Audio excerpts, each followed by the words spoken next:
Sa ibang balita naman, sa isang pulong balitaan kahapon, iniulat ni Jail Director Ruel Rivera ng Bureau of Jail Management and Penology na mayroong 3 persons deprived of liberty ang nanalo sa pagkakagawad.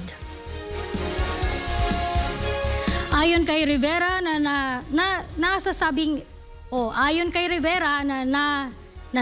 sa nasabing bilang, isa mula sa Tanay, isa mula sa Region 10, habang isa naman sa Dasmariñas, Cavite, na kung saan nanalo ito bilang first kagawad. Para naman kay Department of Interior and Local Government Secretary Benjamin Ben-Hur Avila Jr., patunay ito na mayroong demokrasya sa bansa at nirerespeto ang karapatang pantao ng mga Pilipino.